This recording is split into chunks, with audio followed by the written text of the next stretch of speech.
9 र 10 लाई हामी हेरौँ त। पहिलो कोरिन्थी 6 को 9 र 10। अधर्मीहरू परमेश्वरको राज्यको हकदार हुँदैनन् भन्ने के तिमीहरूलाई थाहा छैन?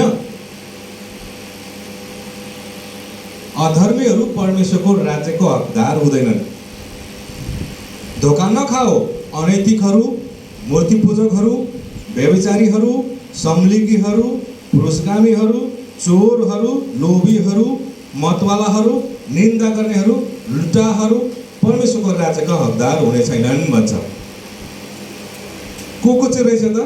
अनैतिक, मूर्ति पूजकहरू, व्यभिचारीहरू, समलिङ्गीहरू, पुरुषगामीहरू, चोरहरू, लोभीहरू, मातेर हिँडिराख्ने मतवालाहरू, अनि अर्काको निन्दा गर्ने, अर्काको खिस्सी गर्नेहरू, अनि अर्कालाई लुट्नेहरू, धेरै लोभ गरिराख्नेहरू, धेरै चोरी गर्नेहरू,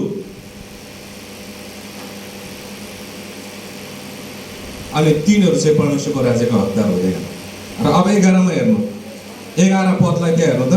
तिमीहरू कोही यस्तै थियौ भन्छ। येशू ख्रीष्टमा आउनुभन्दा अगाडि कोही तिमीहरू यस्तै थियौ, लुटाहरू थियौ, फटा थियौ, व्यभिचारी थियौ, चोर गर्थ्यौ, अनि निन्दा गर्थ्यौ, खिस्सी गर्थ्यौ। कोही चाहिँ पहिला यस्तै थियो, सबै नहुन सक्छ। कोही चाहिँ यस्तै जीवन जिएर आएका थिए र अहिले ख्रीष्टमा परिवर्तन भएका थिए। मतलब परमेश्वरको धार्मिकता चाहिँ कहाँ चाहिँ हुँदैछ त?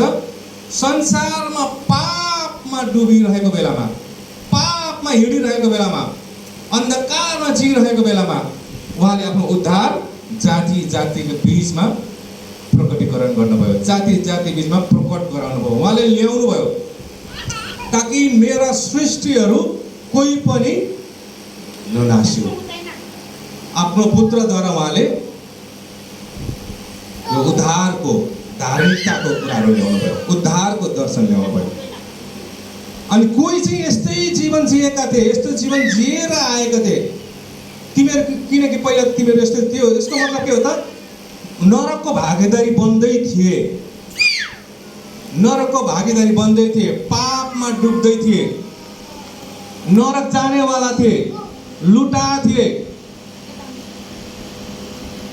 त्यो देखेर परमेश्वरले आफ्नो धार्मिकता प्रकट गर्नुभयो।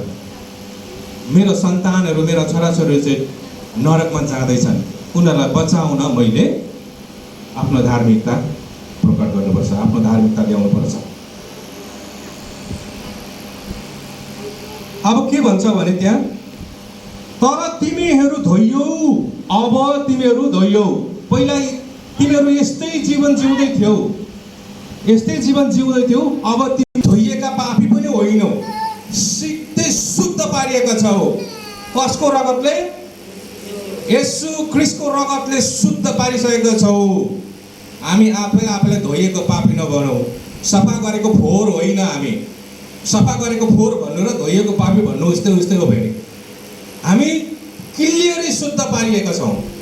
होला जीवन जिउने क्रममा तलमाथि उतार चढाव आउला, त्यो त परमेश्वरलाई राम्रो तरिकाले चिनेर पनि नजिएको कारणले भएको हो। त्यो चाहिँ आफ्नै मान्छेको गल्तीको कारणले भएको हो।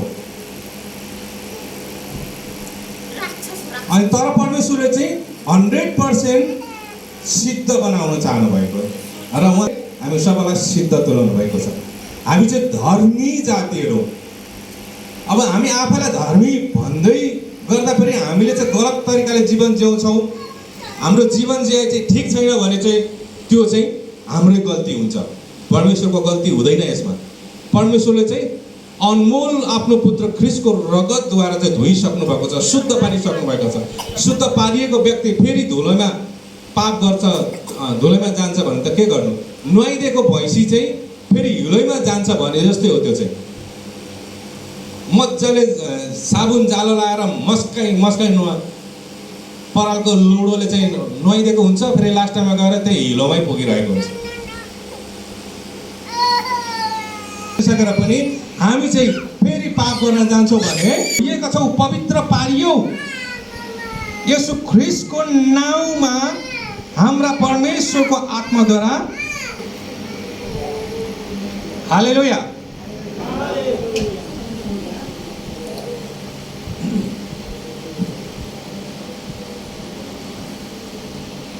परमेश्वरले तपाईँ र मलाई के गर्नुहुन्छ? के गर्नुहुन्छ? प्रेम गर्नुहुन्छ, हामीलाई वास्ता गर्नुहुन्छ, हाम्रो लागि भोजन दिनुहुन्छ, हाम्रो लागि खुवाउनुहुन्छ, हामीलाई जुटाउनुहुन्छ। अनि कतिचोटि हाम्रो अभाव र खाँचो हुँदै गर्दाखेरि, हामी दुखित हुँदै गर्दाखेरि, हामी बिरामी हुँदै गर्दाखेरि, हामीलाई चोट पर्दै गर्दाखेरि चाहिँ हामी परमेश्वरलाई भन्छौँ, प्रभु किन ममा यस्तो, किन मलाई यस्तो। त कतिचोटि चाहिँ त तपाईँ र मेरो जीवन जियाइले गर्दा हुन्छ है, यो कुराहरू चाहिँ बिर्सिनु हुँदैन। मान्छेले नदेख्लान्, कसैले नदेख्लान्, त्यसमा तपाईँको आमा बाउले, तपाईँको छिमेकीले, तपाईँको साथीभाइले, मण्डलीको अगुवाहरूले, पास्टरले नदेख्लान्, तर तपाईँलाई देख्ने चाहिँ को हुनुहुन्छ? परमेश्वर हुनुहुन्छ। तपाईँले के गर्दै हुनुहुन्छ भन्ने कुराहरू चाहिँ परमेश्वरले हेरिरहेको हुन सक्नुहुन्छ।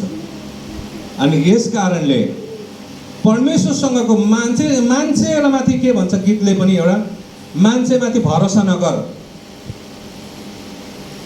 राजाहरूमाथि पनि भरोसा नगर, मानिसहरूमाथि पनि भरोसा नगर, जसको सास निस्किजान्छ माटोमा मिलिजान्छ। तर बाँचुन्जेल परमप्रभुमाथि भरोसा गर। आमेन। बाँचुन्जेल, तपाईँको सास ननिस्कुन्जेल परमप्रभुमाथि भरोसा गर्नुहोस्, त मात्र तपाईँको जीवनमा परमेश्वरको आशिषहरू खोलिन थाल्छ। हालेलुया।